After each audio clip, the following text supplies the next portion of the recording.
Evet, ilk konuşmacımız Creditwest Bank Genel Müdürü Sayın Mazher Zaheer. Kendisini davet etmeden önce özgeçmişini arz etmek istiyoruz. Kuzey Kıbrıs bankacılık sektöründe %10 pazar payına sahip en büyük özel sermayeli bankası olan Creditwest Bank'ın CEO'sudur. 1975 yılında Pakistan'da doğan Mazher Zaheer, 1996 yılında Girne-Amerikan Üniversitesi İşletme Bölümünden mezun olduktan sonra 98 yılında yine aynı üniversitenin Bankacılık ve Finans bölümünde yüksek lisansını tamamladı. 1997 yılından beri Altınbaş Holding çatısı altında Creditwest Bank'ta görev yapmakta olan Mazher Zaheer, Hazine ve Dış İşlemler bölümünde uzman yardımcısı olarak göreve başladı. Hazine ve Dış İşlemler Müdürü olarak görev yaptığı 2007 yılında ülkeler arası hızlı ve kolay para transferinde kullanılmakta olan MoneyGram'la Creditwest arasında anlaşma imzalamasını sağlamıştır. Bu dönemde hazine ve fon yönetimi deneyimlerinin yanı sıra pazarlama faaliyetlerinde de aktif görev almaya başlayarak yeni ürünlerin hazırlanmasında, farklı projelerin oluşmasında bilfiil görev alarak başarılı çalışmalarından dolayı 2008 yılında Hazine ve Dış İşlemler Genel Müdür Yardımcılığı pozisyonuna atanmıştır. Genel Müdür Yardımcısı olduğu dönem içerisinde 2014 yılında Creditwest Bank'a ICC Türkiye Milletler Arası Ticaret Odası üyeliği kazandırmış, 2015 yılında Exim Bank'la protokol imzalayarak Türkiye'den yapılacak mal alımlarında çok uygun koşullarla kredi kolaylıkları sağlanmasına katkı koymuş. Yine 2015 yılında CWFX platform, iş yatırım menkul değerlerle White Label anlaşmasını imzalamıştır. 15 yılı aşkındır hazine, dış işlemler, sermaye piyasaları, pazarlama, bilgi sistemleri ve sigorta konularında sorumluluklar alarak Genel Müdür Yardımcısı görevini yürütürken 2017 Haziran ayı itibarıyla Zaheer Genel Müdürlük görevine atanmıştır. Zaheer Genel Müdür olduktan sonra yine birçok başarılara imza atmaya devam etmiştir. 2017 yılı itibarıyla Creditwest Bank'la OYAK Yatırım İşbirliği sonucunda gerçekleştirilen anlaşmayla Creditwest Bank müşterileri artık Türkiye Menkul Kıymetler Piyasası'nda işlem yapmaya başlamıştır. 2018 yılında ise finansal kurumların desteğiyle kadınların ekonomide daha etkin olabileceğine inanan Zaheer, Creditwest Bank İş Kadınları Derneği arasında işbirliği yaparak İşte Fikrim projesini gerçekleştirmiş ve proje sonunda 4 kadın girişimciyi ödüllendirerek işlerinde kendilerine büyük destek sağlamıştır. Yine 2018 yılında tamamen Kıbrıs'ta ve Creditwest Bank tarafından tasarlanmış Local Pay, yeni nesil mobil ödeme uygulamasıyla Kıbrıs'ta henüz var olmayan bir sistemi bankacılık sektörüne kazandırmıştır. Ülkenin mevcut politik durumu ve ambargoları bahane olarak kullanmadan bankayı uluslararası platformlara taşımış ve şirket olarak dijitalleşme yolunda önemli çalışmalar yapmıştır. Alkışlarla Creditwest Bank Genel Müdürü Sayın Mazher Zaheer'i davet ediyoruz.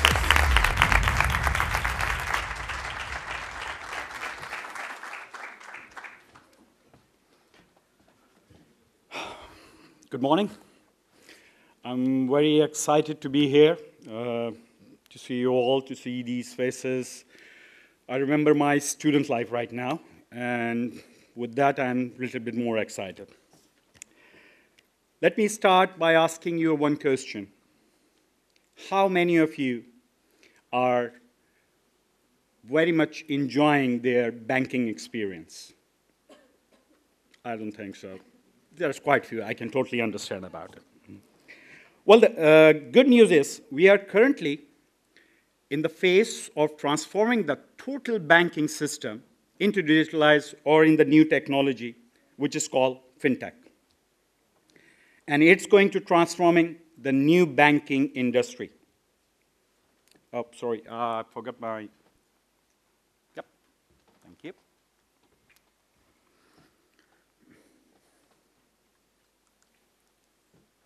Now, today, what I want to share with you is that fintech revolution, the next fintech revolution, will have losers and winners, and that have significant impact on the financial sector all over the world. Well, all it begins, you can say, the digital banking first with the ATM. Well, the ATM is quite funny in this way, that someone experienced if the vending machine could dispense the chocolates, why not the money? And with that idea, ATM was built by the Barclays Bank. Then, in 1970s, the new machine, card and post, was established. Online banking in 1980s. I think it's have come something. Online banking in 1980s. First mobile banking was established in 1999. Then there's something change, actually. The impact of this fintech revolution for those who work in the financial industries became huge.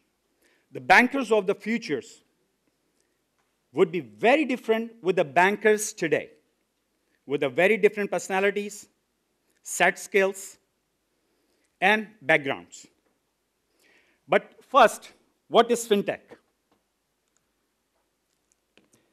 Fintech is a technology with the combination of finance and the technology, as we all know. It is innovative use of technology in a design to deliver a financial service and the transforming the banking sector. Things from artificial intelligence, peer-to-peer lending, blockchain, digital payments, robot advisor are just a few.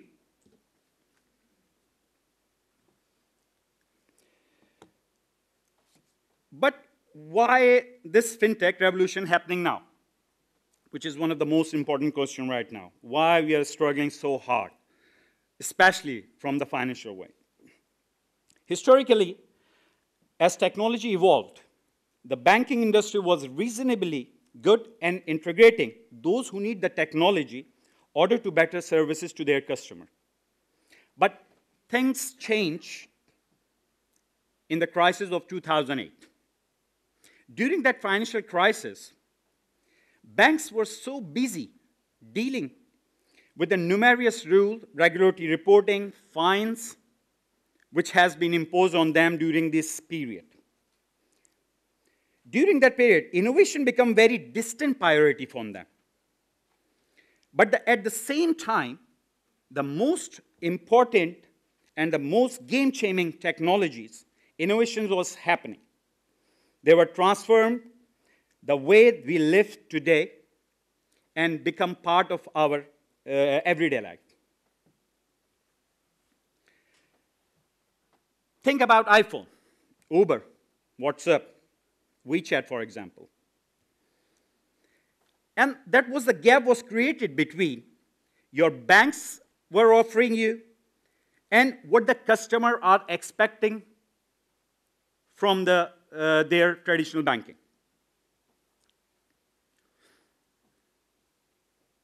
So the thing is, these technologies were providing more conveniently and more efficiently with the fintech in the fintech industry, that now we are trying to close that gap by using these technologies and try to adopt these technologies.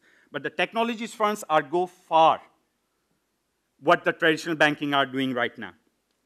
So actually we are catching that gap.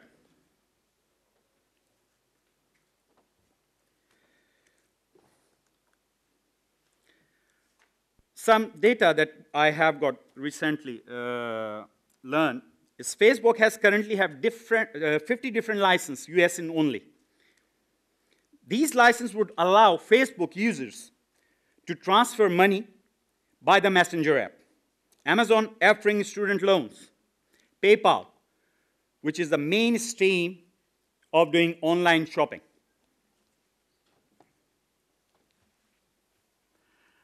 As you can see there, quality-wise, save time, simplifies, reduce anxiety, and heirloom. You will find the leaders, not the banks or your traditional banks, but the technology firms. And what we are trying to accomplish as a bank, doing digitalize, try to close that gap.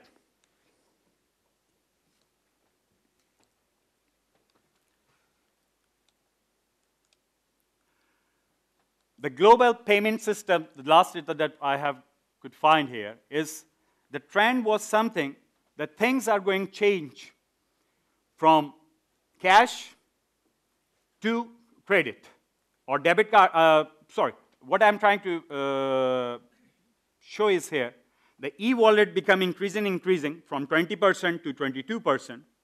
The prepaid card have changed, not changed exactly. But the thing is, the debit card from 29 to 30%. While you see from this graph is, we can see from 2008 to 2022, the e-wallet would be using from 36% to 47%. Debit card from 23 to 17% that show that debit card and credit card will be lesser. Bank transfer will be same. But we can see the real difference that what it's going to be in performing our daily banking transactions in the future would be very different from what we are doing right now. Alibaba financial arm launched a money market fund, which becomes the world's third biggest fund, money market fund in the world, would have 150 million investors with an average of less than $1,000 per each. And maybe these investment was the first investment for there. How it could be possible? With the fintech technology and with the financial technology itself. WeChat became the most common tools of money transfer, estimate around 8 billion transactions last year. Same application not only allow you to buy insurance or investment funds, but also order your taxi, book your doctor appointments, donate a charity, even find you a date.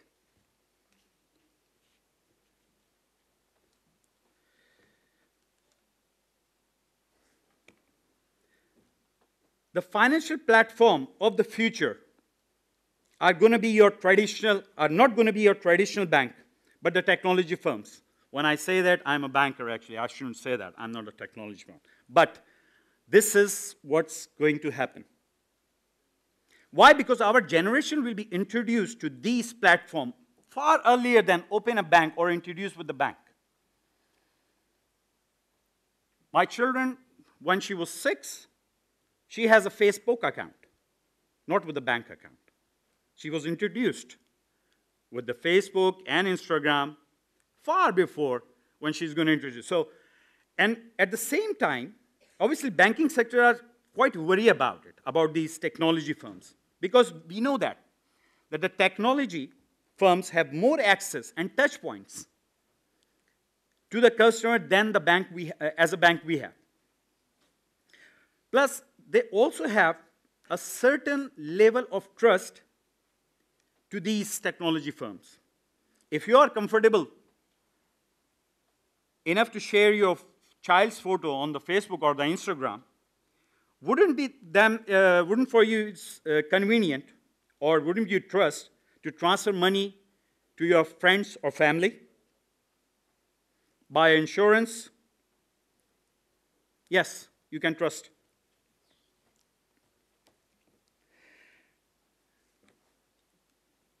These are the mobile wallet used by the countries where you can see the China. I have got very special, how you can say. What I believe is technology comes when you are so desperate and you have got no another choice. China actually is not one of the developed countries in the world, but the way they need it, because every source, every penny is very important to them. So have to develop some kind of a technology in order to reduce their costs. I don't think so it's here, but I have written somewhere, heard somewhere. In Africa, mobile payments are one of the biggest all over the world. I mean, compared to their population and everything. Most of the transaction goes through the mobile system. Africa, when we see Africa, say, no, how much developed? No. Because they need it. They have to. They cannot afford the charges of the banking. So they convert themselves and try to pursue themselves to use that technology. So these fintech firms offering products that used to be offered only by the traditional banks. Yes. Peer-to-peer lending, alternative to loans it is. Robo-advisory platforms, asset management services, which is transparent and cheap and more convenient. They have ability to choose the banking they want to get involved. Actually, they leave the boring parts to us, like reconciliations, regulatory reporting, and being a vault. But enough with financial technologies.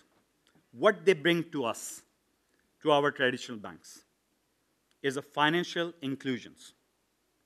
So far, we have got, what we know is, there is 2 billion pupils in the world which are totally unbanked. And that is the potential for our traditional banking.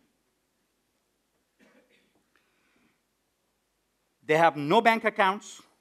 They have no way to borrowing money. The only way to save money is to stash that funds under the mattress.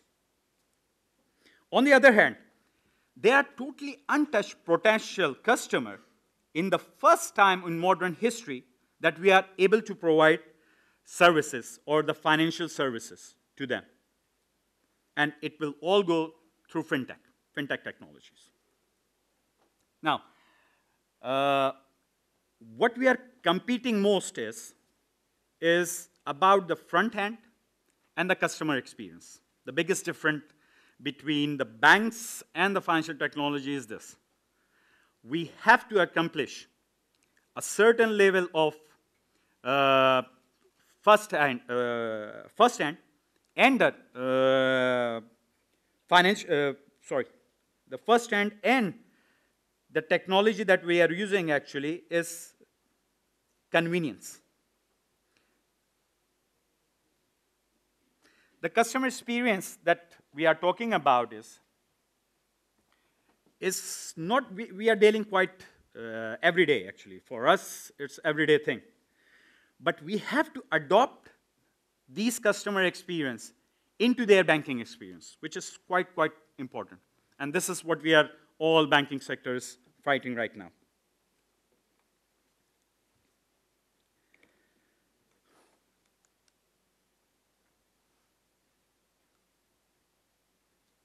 As you can see, number of users of selected global mobile payment system is more and more in Alibaba and WeChat. Of course, they have got a large population as well, but you cannot say that they are the most developed countries, but they are using that technology.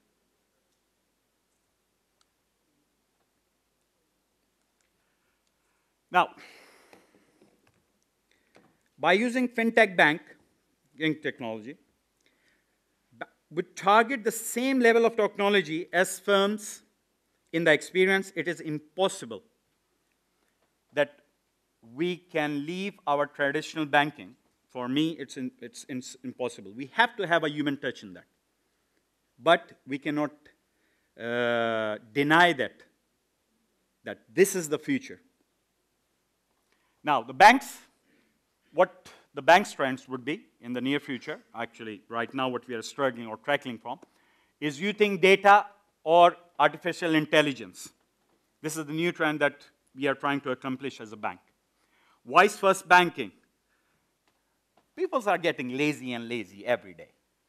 Before, they should come to the bank, to the branch, do their transaction, everything. Then they want internet banking. Now even they don't want to write. They want to use a voice command banking, which will be in the future. Digital bank only, without any branches, totally digitalized. Of course, in Cyprus, we need a legislation and law for that. But I always believe that once you will come up with the technology, the law will follow you. Cybersecurity, which is one of the main concerns of the bank, because as a technology firm, we have got different views, but for the bank, it's very, very different and very hard to comply with. So our highly concerned is the cybersecurity in this way, because everything will be on the net. Threat of a big technology, tech companies, yes, we have got. Because, as I have mentioned before, they can choose whatever service they want to give to their customer from the banking side. They have got that technology. And, of course, not a big fan, but there's a blockchain. We cannot say that it won't work. No, it will. Maybe now it's not the time, but it's going to be. About Cyprus, I would say a few words about it. I mean, we are under embargo. Everybody say we are under embargo, we cannot do this, we cannot do that. I always believe that. That embargo will give us more and more opportunity because we are desperate to go out, to be realized. So why? With the technology, I don't think so there is any embargo that can be imposed on the technology what you can build in Cyprus. And especially thanks to our Creditwest team that they have built quite a different and challenging fintech products in our bank.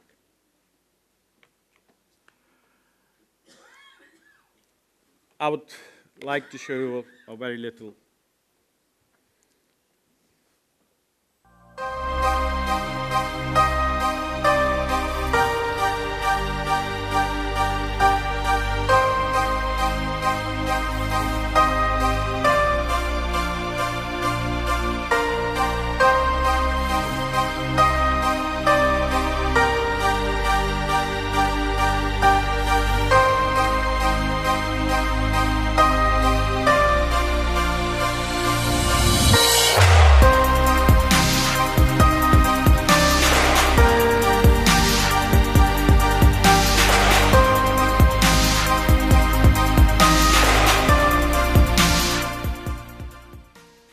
Thank you very much.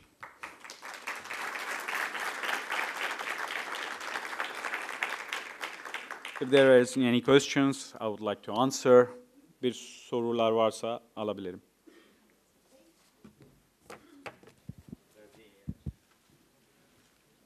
Working? Yes? Yes.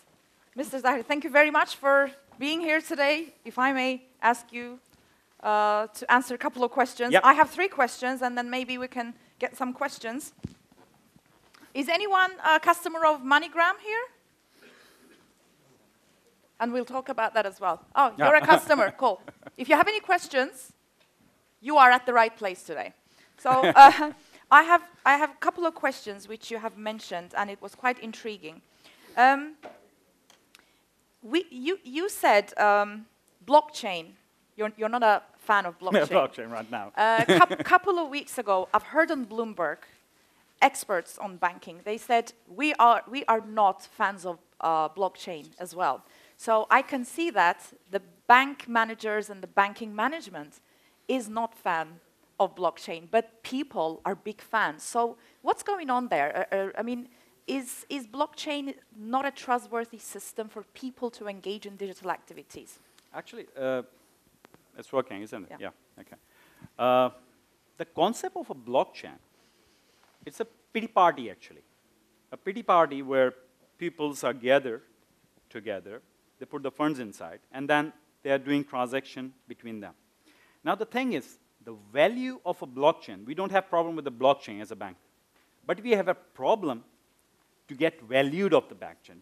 Because there is no way that anyone can decide or evaluate a currency, cryptocurrency. It is something, because blockchain is a technology, but why we use that technology to use the cryptocurrencies? That cryptocurrency is the thing that we cannot evaluate. Is a problem. Is so a problem. It's not the technology, but it's the currency. And there is none of the central bank and all over the world who can say that, okay, we can evaluate it. No, they can't. And if they can't, then there will be always a possible disaster. I mean, it's not like when we introduce internet. It's something different. We use internet. Actually, the technology was internet, and then we use Google and this and that. The technology that we are using is internet, actually. It's not Google that you are using. But with the cryptocurrencies and the blockchains, that is the problem that we have no answer on that as a bankers. So it's kind of a safety issue, isn't it, that we are dealing here? Yes, actually. Safety of the currency. Safety-wise, I would say it's quite safe in a way because the system is linked to each other. So you have very, very little chance of getting fraud. The only problem is the valuation of that currency. Evaluation. That's it. Other than that, because you know that the currency goes to from $1,000 to $19,000 and then drop to $4,000. Now, can you believe that any sector or any, if that's going to be a huge, in the huge amounts, then it's going to be a very big disaster, another financial crisis for the world. So that's why we have to be a little bit careful on that. Continuing with the safety issues, some banks already, because the word digital is quite trendy now, some banks have already started taking credit applications through Facebook, even Instagram, even Twitter. How do you approach to the safety of application through social media? Actually, the thing is, it's all about customer experience. I have mentioned in my speech as well. People are more convenient and more confident using Facebook rather than mobile banking. Yes.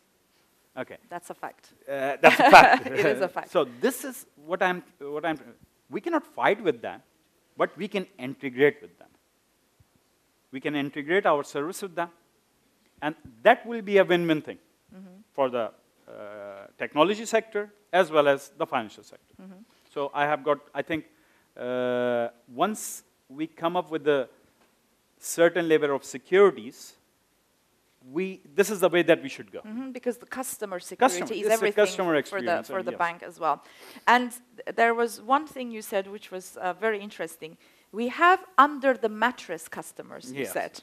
So in Cyprus, we have people who keep their money under their pillow. I don't know if it's the same in the other countries. They literally keep their money under the pillow. So what's going on with these people? Are they going to transfer to digital soon? Do you have any information? Are they becoming close? Do they trust the internet and the digital banking systems? Only last year, not about Cyprus. I'm not quite well about known Cyprus, but last year, I think it was around 700 million people from unbanked to banked. 700 million people unbanked from to the banking. unbanked to bank. Actually, not from the traditional banking, but somehow they become a part of WeChat or digital payment or something. Now they are in the system. So actually, I'm pretty much sure it's going to be, because cash, I don't think so we're going to use cash after 10 years or 20 years. No, there will be no cash. There are some countries, though, don't allow even cash anymore right now. So that cash which is under the mattress or whatever, I don't think so it's going to be any worth in the very near future. It's going to be in the system. All digital. All the digital. I personally know that you give great care to new opportunities for students. In fact, we have your desk outside who are informing about doing internships in the bank, and I know for a fact that you have a great human resources department at the bank. What would you advise to our students who would like to take a job in the Creditwest Bank, or if they can? Well, you can see me, I'm a foreigner. So about the banking-wise, I'd like to suggest something. If you're studying finance, study technology as well. Because in the very near futures, I'm telling you, there are some studies saying that in 10 to 20 years, 30% of the bankers lose their jobs.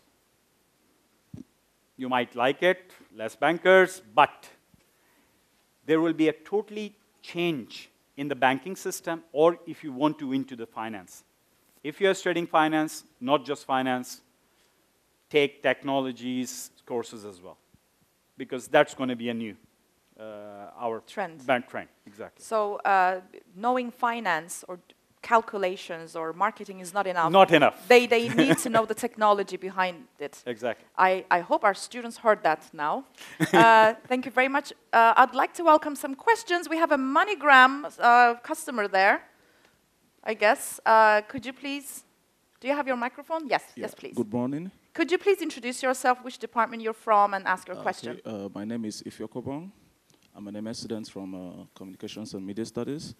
I have two questions, actually. The first one is, so why do we have limitations on receiving MoneyGram? Because like most of us would actually not have had complaints from my colleagues as well. I, for myself, I have family in the US, and I think after 2 or 3 transactions, my family tried to send me money, and they said I couldn't take it for some reasons they didn't explain to me, so I'd like to know why that problem is occurring. What I understand is you want to receive money from US, from your family. Exactly. That we are unable to provide the services. Yes. And the through money was MoneyGram. sent back, yes. Yeah. Actually, it's the MoneyGram is based in America, and we are the super agent of MoneyGram here in Cyprus. The rules and the compliance-wise are totally decided by them. We are not the one who can control them. So if in their system you cannot perform that transaction, then you cannot, actually. That is the thing. Okay, thank you. And the second question is about, what's it called? Blockchain. Yep. I think last year I lost about $2,000 to them because I lost my phone. And then I got a new phone, and then I tried to put in my password, but it didn't accept it. And then I realized there was no password reset link. And then I had the 12-word security, whatever they have on blockchain. How come it's not possible for them to have a password reset link that you could actually reset your password? Because I lost money to them last year. Well, and that's $2,000, you said? Yeah. $2,000. He lost $2,000 because he lost his phone and he had password issues. You invest in the blockchain. Of course. In the cryptocurrencies. Yes. And you lose money. Of course. Yes. You can lose money. No, I think his question is about the system of the passwords, the right? The system, because they have no password reset the link. system of the passwords. Well, actually, this is the mainstream of this technology. This passwords, it is that much, what they're trying to do is that much safer that, yes, these passwords, these are things are very, very much important. I mean, you lose it, there is no manual way to handle it. I think that is, I can say about it. To be really honest with you, I'm not very much expert on that. Mm-hmm. Mm-hmm. Okay, so it's safe to say we shouldn't use blockchain if there's, I mean, apparently you can't answer the question yourself. Is that what you're telling me? Try things. Okay. Try things. Nice, I think that's a great advice. Yeah.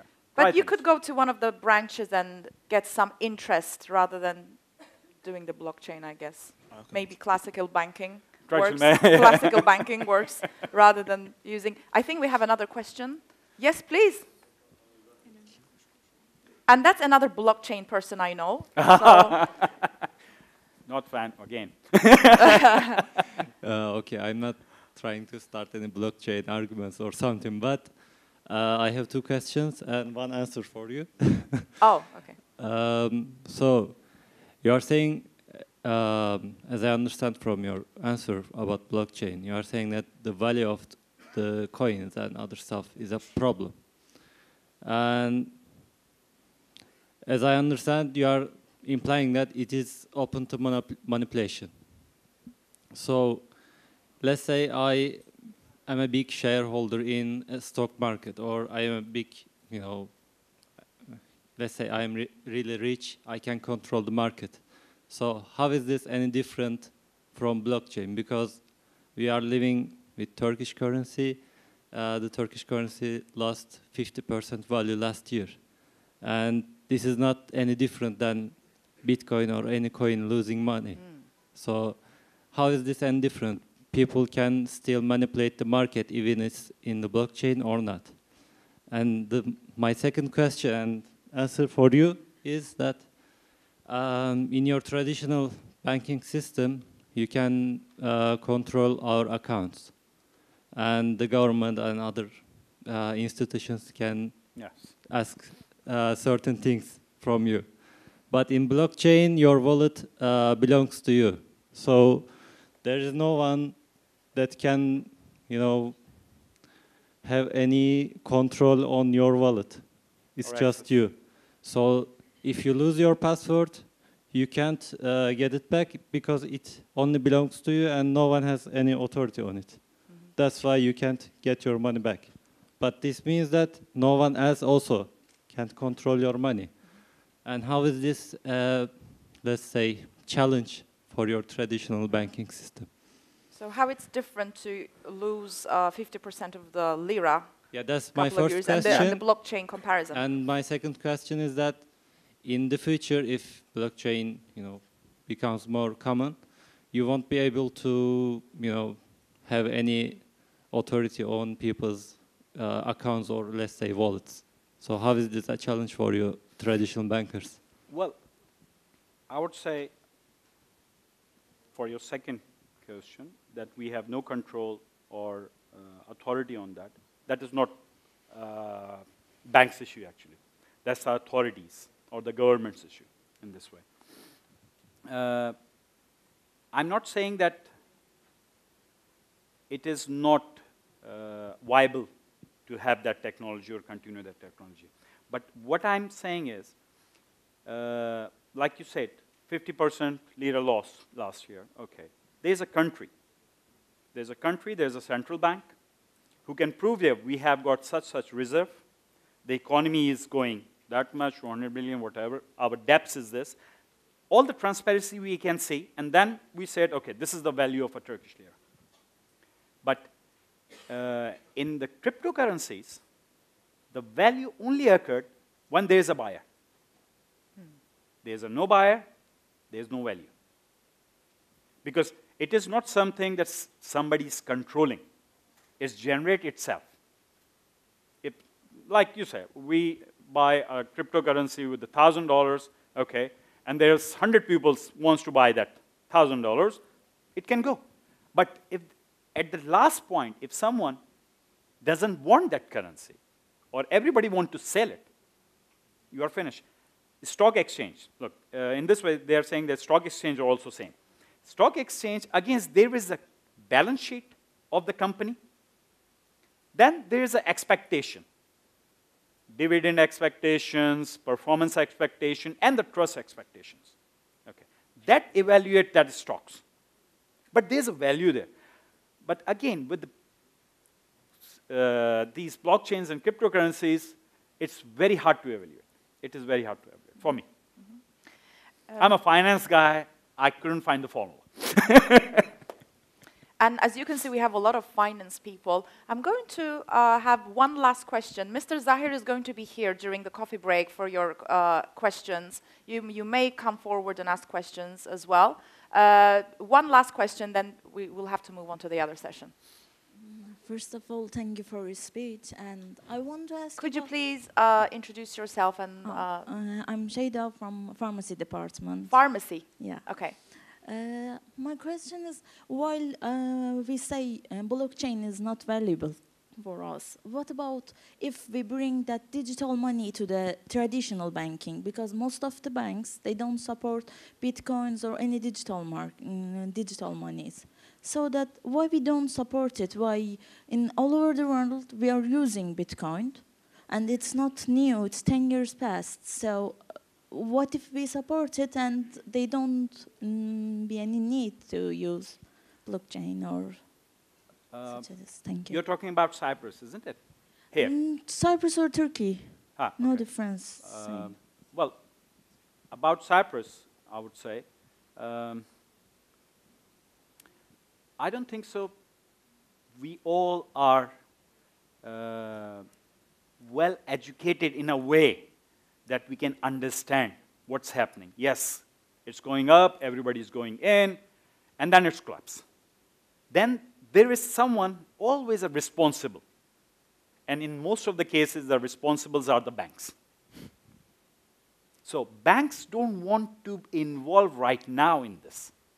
If there's someone who are trying to involve in this cryptocurrencies or do the investment in that, they want them to, yes, try, but not from the bank-wise. Because once it is in the system of the bank, then somehow banks is also responsible.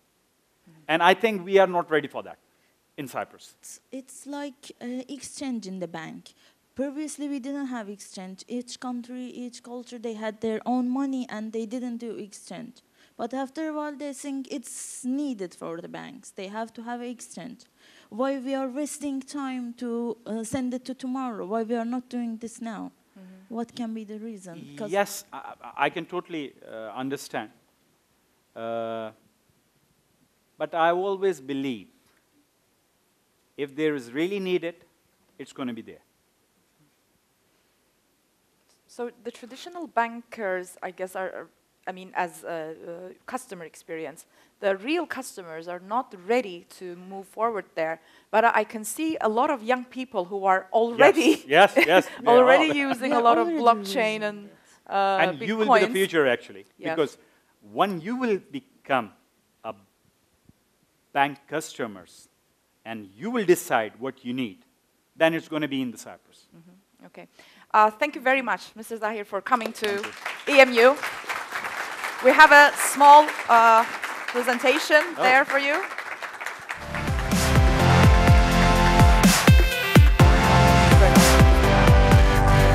Thank you very much on behalf of EMU for our students and academicians. Thank you very much.